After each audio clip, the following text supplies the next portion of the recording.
മാതാവിനും തിരുകുമാരനും എൻ്റെ നാമത്തിൽ 1000 നന്ദി അർപ്പിക്കുന്നു. എൻ്റെ പേര് ബിഫിന ഡിൻഡു. ഞാൻ തിരുവനന്തപുരം ജില്ലയിലെ കരിങ്കുളം എന്ന ഇടവകയിൽ നിന്നാണ് വരുന്നത്. എൻ്റെ വിവാഹം കഴിഞ്ഞ് 3 വർഷമായിട്ടും എനിക്ക് മക്കളില്ലായിരുന്നു. അതിലൂടെ ഞാൻ ഹോസ്പിറ്റലിൽ പോയിട്ട് ട്രീറ്റ്മെൻറ്റ് എടുക്കുകയും സ്കാൻ ചെയ്തപ്പോൾ എനിക്ക് ഗർഭാശയമായ കുറച്ച് പ്രോബ്ലംസ് ഉണ്ടെന്ന് പറയുകയും അതിലൂടെ ഞാൻ കുറച്ച് ട്രീറ്റ്മെൻറ്റ്സ് എടുത്തായിരുന്നു. IUI എന്ന് പറഞ്ഞ ട്രീറ്റ്മെൻറ്റ്.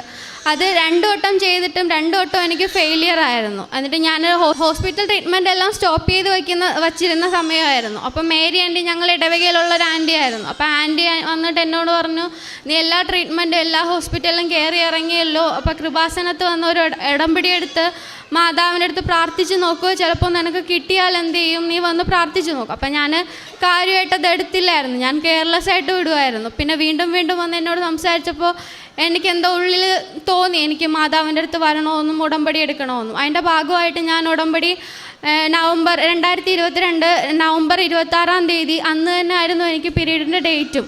അപ്പോൾ എനിക്ക് ഉള്ളിൽ എന്തോ ഉണ്ടായിരുന്നു, ഞാൻ ചിലപ്പോൾ പ്രഗ്നൻ്റ് ആവണമെങ്കിലോ. പക്ഷേ ആ ടൈമിൽ ഞാൻ ട്രീറ്റ്മെൻ്റ് ഒന്നും അല്ലായിരുന്നു. എന്തേലും നടക്കട്ടെ, ഞാൻ ഇപ്പോൾ പോകുന്ന വഴിയിൽ പീരീഡ് ആവുകയാണെങ്കിൽ ആവട്ടെ, കുഴപ്പമില്ല, അതായത് മാതാവ് അനുഗ്രഹിച്ച് ആ കുഞ്ഞിനെ എനിക്ക് തരുവാണെങ്കിൽ തരട്ടെ എന്ന രീതിയിൽ ഞാൻ അന്ന് വന്ന് ഉടമ്പടി എടുക്കുമായിരുന്നു. എന്നിട്ടും എനിക്ക് ട്രാവലിൽ യാതൊരു പ്രോബ്ലമോ ഒന്നും ഇല്ലായിരുന്നു. എന്നിട്ട് ഇവിടെ വന്ന് ഉടമ്പടി എടുക്കുകയും ഇവിടെ നിന്ന് തന്ന കാശി രൂപവും തൈലവും തേനും ഉപ്പും എല്ലാം ഞാൻ ഡെയിലി എൻ്റെ പ്രാർത്ഥനയിൽ ഉൾപ്പെടുത്തുമായിരുന്നു. അത് എൻ്റെ മെഡിസിനൊപ്പം ഞാനതൊരു നിത്യാഹാരം പോലെയായിരുന്നു തൈലവും തേനും ഉപ്പും ഉപയോഗിച്ചുകൊണ്ടിരുന്നത്. എന്നിട്ട് ഇവിടെ നിന്ന് ഉടമ്പടി എടുത്തൊരു 1 വീക്ക് ആവത്തില്ല ഞാൻ പ്രഗ്നൻസി ടെസ്റ്റ് എൻ്റെ വീട്ടിലും ഹസ്ബൻഡിനോടും ആരോടൊന്നും പറഞ്ഞില്ലായിരുന്നു. എനിക്കിങ്ങനെ ഒരു ഹോപ്പുണ്ട്, എനിക്ക് ഡേറ്റ് തെറ്റിയിട്ടുണ്ടെന്ന്. കാരണം പറയാത്തത്, ഇതിനു മുമ്പ് ഒരുപാട് പ്രഗ്നൻസി ടെസ്റ്റുകൾ ഞാൻ ചെയ്ത് അതിലൊരുപാട് സങ്കടങ്ങളും എല്ലാം നാട്ടുകാരുടെ തന്നെ, ഇത് 3 ഇയർ ആയില്ലേ, നാട്ടുകാരുടെ തന്നെ ബന്ധുക്കളുടെ തന്നെ കുറച്ച് കുത്തുവാക്കുകളെല്ലാം കേട്ട് നിൽക്കുന്ന ടൈമായിരുന്നു. അങ്ങനെ ഞാൻ ആരോടും പറഞ്ഞില്ല. ഓക്കെ ആണെങ്കിൽ പറയാമെന്ന രീതിയിൽ ഞാൻ ആരെയും അറിയാതെ പ്രഗ്നൻസി ടെസ്റ്റ് കാർഡ് വാങ്ങി ടെസ്റ്റ് ചെയ്തു. അപ്പം ഞാൻ മോർണിംഗാണ് ടെസ്റ്റ് ചെയ്യുന്നത്.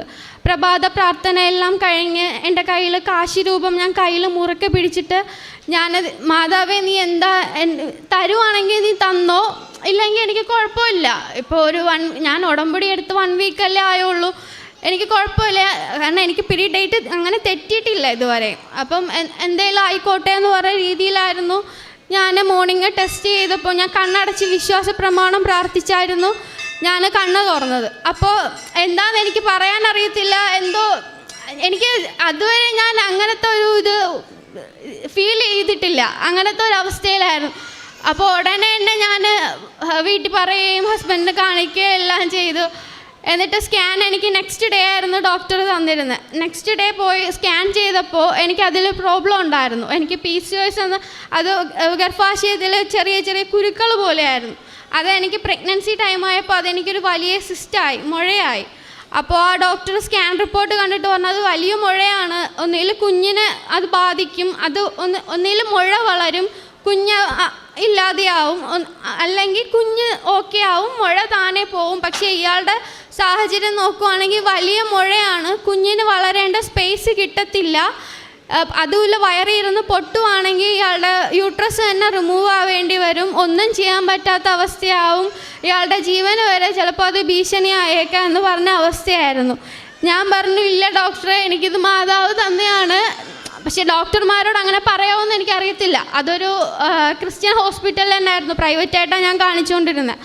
അപ്പോൾ ആ ഡോക്ടർ പറഞ്ഞു, അയ്യോ ഞങ്ങൾക്കൊന്നും ചെയ്യാൻ പറ്റത്തില്ല, ഇയാളുടെ റിസ്കിൽ എന്താണ് തിരഞ്ഞെടുക്കുവാണെങ്കിൽ എടുത്തോ. ഞാൻ പറഞ്ഞില്ല, ഞാൻ എൻ്റെ സ്വന്തം റിസ്കിൽ ഞാൻ എന്തായാലും എനിക്ക് കുഴപ്പമില്ല എന്ന് പറഞ്ഞു. അപ്പോൾ ഡോക്ടർ പറഞ്ഞു, അപ്പോൾ 3 മന്ത് സ്കാനിൽ നോക്കാം, അതിനുള്ളിൽ എന്തെങ്കിലും പറ്റുവാണെങ്കിൽ ഞങ്ങൾ ഉത്തരവാദി അല്ല എന്ന് പറഞ്ഞു. ഞാൻ പറഞ്ഞാൽ ഓക്കെ ഡോക്ടർ, കുഴപ്പമില്ല. അപ്പോൾ കംപ്ലീറ്റ് റെസ്റ്റാണ് എനിക്ക് പറഞ്ഞിരുന്നത്. അങ്ങനെ ഞാൻ 3 മന്ത് സ്കാനിങ് ആ ഒരു ഇടവരെ ഞാൻ പ്രഭാത പ്രാർത്ഥന മുടങ്ങാതെ എല്ലാം ഇരിക്കുമായിരുന്നു. അപ്പം ഡെയിലി ഞാൻ തൈലം, അപ്പോൾ എനിക്ക് ചെറിയ സിസ്റ്റം ഉള്ളത് കൊണ്ടും വയറുവേദനയൊക്കെ ഇടയ്ക്കിടയ്ക്ക് വരുമായിരുന്നു. അപ്പം ഞാൻ വയറുവേദനയൊക്കെ വരുമ്പോൾ ഈ തൈലം വയറിൽ പൂശി പ്രാർത്ഥിച്ചിട്ടൊക്കെയാണ് കിടക്കുന്നത്. ദൈവമേ, നീയായിട്ട് തന്നതാ, മാതാവേ നീ ഒന്നും ചെയ്യല്ലേ, നീ തരുവാണെങ്കിൽ തന്നോ, അങ്ങനത്തെ ഒരു ഇതിലായിരുന്നു ഞാൻ പോയിക്കൊണ്ടിരിക്കുമായിരുന്നു. അങ്ങനെ ഉപ്പും തേനും എല്ലാം ഞാൻ ഡെയിലി എൻ്റെ കഴിഞ്ഞപ്പം ഞാനത് കൂടെ കൂട്ടിയിരുന്ന ഒരു അവസ്ഥയായിരുന്നു എനിക്കുണ്ടായിരുന്നത്.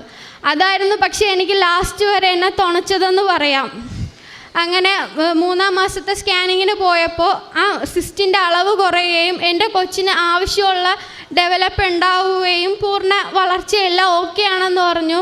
ഹാർട്ട് ബീറ്റും എല്ലാം ഓക്കെ ആണെന്ന് പറഞ്ഞു. അപ്പോൾ പക്ഷേ പൂർണ്ണമായിട്ട് മാറിയിട്ടില്ല, പക്ഷേ പ്രോബ്ലം ഇപ്പോൾ കുഴപ്പമില്ല എന്നാണ് എന്നോട് പറഞ്ഞത്.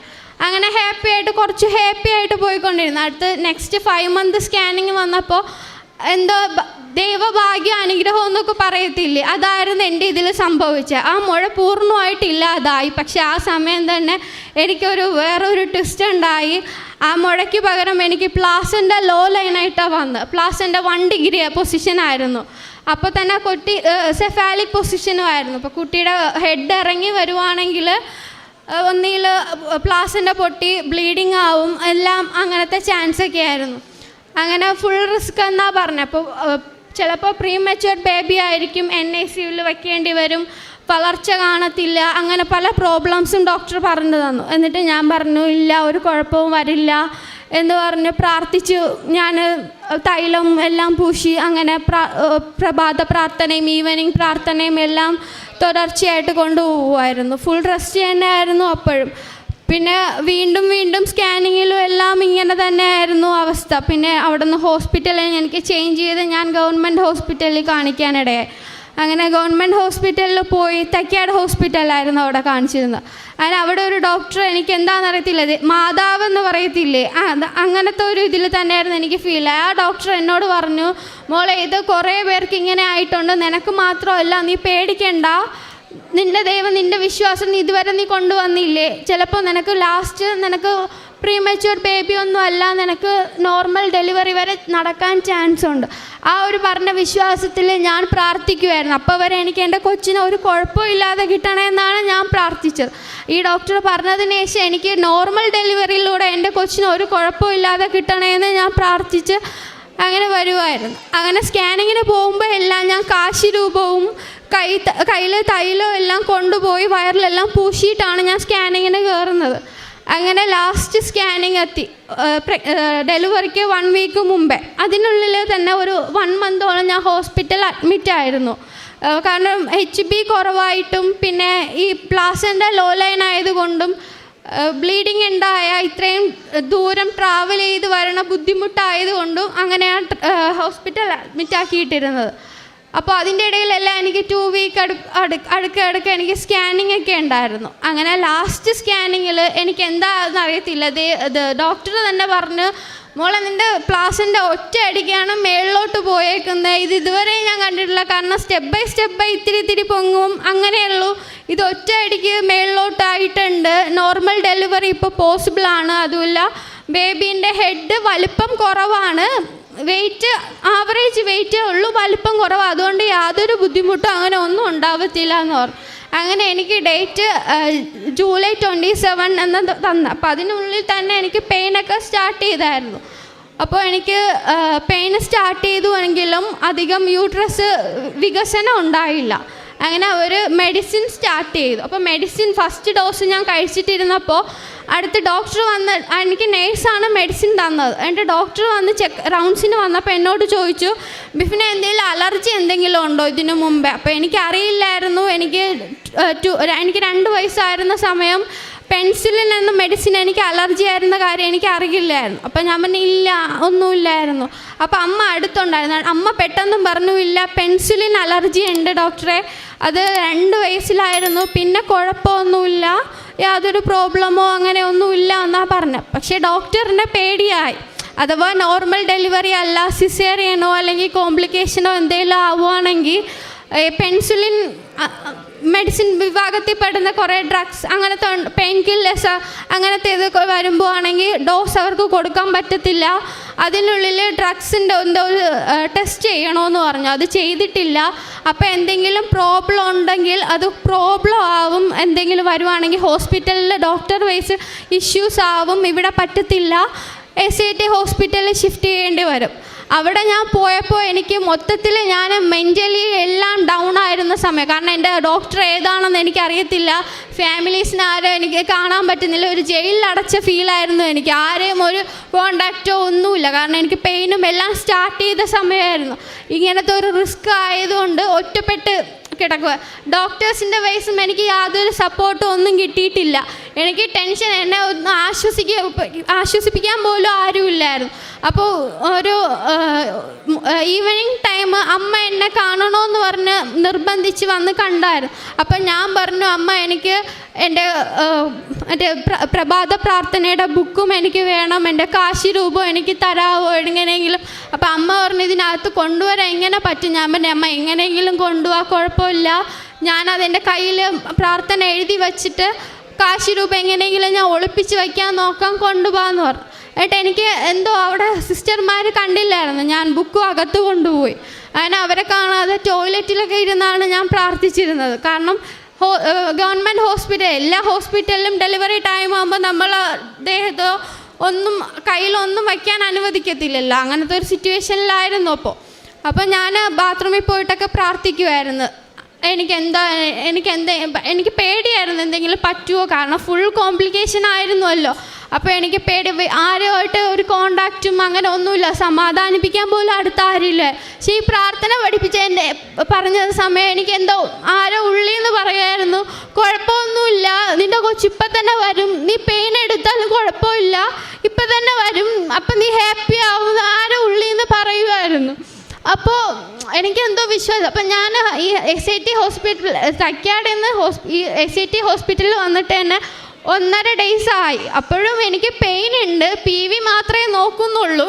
ഞാൻ ചോദിക്കുന്നതിന് എനിക്ക് മറുപടി പോലും ഡോക്ടേഴ്സ് എനിക്ക് തരുന്നില്ല. എന്താ 27 ഡേറ്റ് പറഞ്ഞാൽ ഇപ്പം 28 കഴിയാറായി, ഈവനിങ് ആയി, ഒന്നുമില്ല. ചോദിക്കുമ്പം എല്ലാം വഴക്കാണ് പറയുന്നത്. ഫാമിലി അടുത്ത് പറഞ്ഞിട്ടുണ്ട്, ഇയാൾ കുഴപ്പമൊന്നുമില്ല, ഫാമിലി അടുത്ത്. ഞാൻ പെയിൻ ഉണ്ട്, ഞാൻ കിടന്ന് കരഞ്ഞിട്ടും യാതൊരു മാനസിക പരിഗണന പോലും എനിക്ക് തന്നില്ല. പക്ഷെ എനിക്ക് ഉള്ളിൽ മാതാവ് എനിക്ക് സപ്പോർട്ട് എന്ന് പറയത്തില്ലേ, കാശ് രൂപ എന്തോ എന്നാ സമയം എനിക്ക് വല്ലാണ്ട് എന്നെ തുണച്ചെന്ന് പറയാം. അങ്ങനെ ഞാൻ പ്രാർത്ഥിച്ച് കിടന്നു. പിന്നെ കുറച്ച് കഴിഞ്ഞ് എനിക്ക് വാട്ടർ ബ്രേക്ക് ആയപ്പോൾ എല്ലാ ഡോക്ടേഴ്സും പിന്നെ കെയറിങ് തുടങ്ങി. അപ്പോൾ ഉടനെ തന്നെ എനിക്ക് പെയിൻ സ്റ്റാർട്ടായെങ്കിലും എൻ്റെ ഡെലിവറി എനിക്ക് ഉടനെ അടുത്തില്ല. അപ്പം ഞാൻ എൻ്റെ പ്രാർത്ഥനയെ ചൊല്ലി വിശ്വാസികളുടെ പ്രാർത്ഥന ചൊല്ലി കാശി രൂപ ഉള്ളം കയ്യിൽ വെച്ച് അങ്ങനെ കിടക്കുമായിരുന്നു, മുറുക്കി പിടിച്ച് നെഞ്ചോട് ചേർത്ത്. അപ്പം ഞാൻ പ്രഭാത പ്രാർത്ഥന പഠിക്കുന്ന 5:30-ക്കാണ്. പ്രഭാത പ്രാർത്ഥന ഏകദേശം കഴിയുന്നൊരു 5:49 അല്ലെങ്കിൽ ആ ഒരു ടൈം, ഒരു 6 മണിക്കുള്ളിൽ കഴിയും. ആ ഒരു വിശ്വാസമാണ് എനിക്കിപ്പോഴും ഉള്ളത്. കാരണം എൻ്റെ മോള് ജനിച്ച സമയമേ 5:49 മോർണിംഗ്. അപ്പോൾ ആ ഒരു ടൈമിങ് വെച്ച് നോക്കുമ്പോൾ തന്നെ എൻ്റെ ഒരു പ്രാർത്ഥന, ഞാൻ പ്രാർത്ഥന പഠിച്ചതിൻ്റെ ആ ഒരു ടൈമിൻ്റെ ഫലമായിട്ടായിരിക്കും മാതാവ് ആ സമയം തന്നെ എൻ്റെ കൊച്ചിനെ എനിക്ക് ഒരു ആഗ്രഹം ഉണ്ടായിരുന്നു, എനിക്കൊരു പെങ്കൊച്ചിനെ തന്നെ എനിക്ക് നീ തരണം, നല്ല ആരോഗ്യമായിട്ട് തന്നെ തരണമെന്ന്. അങ്ങനെ എനിക്ക് നല്ലൊരു ആരോഗ്യമുള്ള ഒരു പെങ്കൊച്ചിനെ തന്നെ മാതാവ് എനിക്ക് തന്ന് അനുഗ്രഹിച്ചു. ആദ്യം എനിക്ക് ദൈവത്തിൽ പ്രാർത്ഥിക്കും, അങ്ങനെ അത്രയ്ക്ക് വിശ്വാസം അങ്ങനെ ഒന്നും ഇല്ലായിരുന്നു. പക്ഷേ ഈ പ്രാർത്ഥനകൾ പഠിച്ചതിലൂടെ എനിക്കെന്തോ എന്തുണ്ടെങ്കിലും ഇപ്പം ഞാൻ മാതാവിനെയും ദൈവത്തിനെയും വിശുദ്ധരെയൊക്കെ വിളിച്ച് ഞാൻ പ്രാർത്ഥിച്ചിട്ടാണ് ഞാനിപ്പോൾ ഓരോ കാര്യങ്ങളും ചെയ്യുകയും, ഞാൻ ഇപ്പോൾ എന്തെങ്കിലും തെറ്റ് ചെയ്തിട്ടുണ്ടെങ്കിലും ഞാൻ ക്ഷമ ചോദിക്കുകയൊക്കെ, എന്തോ ഞാനല്ലാത്ത അവസ്ഥയിൽ ഇപ്പോൾ ഞാനായിട്ടുണ്ട്. അത്രയ്ക്ക് വിശ്വാസം എന്ന് പറഞ്ഞാൽ എനിക്ക് പഴയ ഞാനെന്തോ പുതിയ ഒരു ബിഫ്നയിലോട്ടായി എന്ന് പറയാം ഈ പ്രാർത്ഥനയൊക്കെ. ആദ്യം അമ്മ പള്ളിയിൽ എന്നൊക്കെ പറയുമ്പോൾ ഞാനെന്തോ കെയർലെസ് ആയിട്ട് വിടും, പള്ളിയില്ല അങ്ങനെയൊക്കെ വിടും. ഇപ്പോൾ പള്ളിയിൽ പോകാനൊക്കെ ഇപ്പോൾ ഡെലിവറി കഴിഞ്ഞിട്ട് ചെറിയ ക്ഷീണം അങ്ങനത്തെ ഇപ്പോൾ ഉണ്ട്. എന്നാലിപ്പോൾ വീണ്ടും ഞാൻ സ്റ്റാർട്ട് ചെയ്തിട്ടുണ്ട് എൻ്റെ പഴയ ഇതിലോട്ട് തന്നെ പ്രാർത്ഥനയും കാര്യങ്ങളിൽ. അതിലൂടെ എനിക്ക് എൻ്റെ ഈ കൃപാസന വിശ്വാസത്തിലൂടെ എനിക്ക് 3 പേരെ കൂടെ കൃപാസനത്ത് കൊണ്ടുവന്ന് ഉടമ്പടി എടുക്കാനും അവർക്കതിലൂടെ ബലം ഉണ്ടാക്കാനും എനിക്ക് സാധിച്ചു. എനിക്ക് ഇതെല്ലാം തന്നതിന് ദൈവത്തിനും മാതാവിനും 1000 നന്ദി ഞാൻ അർപ്പിച്ച് ഞാനിവിടെ ഇത് അവസാനിക്കുകയാണ്. എല്ലാവരും പ്രാർത്ഥിക്കുക, നിങ്ങൾക്കെല്ലാം കിട്ടും, മാതാവ് തരും, എന്തെങ്കിലും തന്നിരിക്കും, ഒന്നല്ലെങ്കിൽ അടുത്തത് എന്തെങ്കിലും നിങ്ങൾക്ക് കിട്ടും. അതുകൊണ്ട് ഉറപ്പിച്ച് നിങ്ങൾ വിശ്വസിക്കുക. നന്ദി, നമസ്കാരം.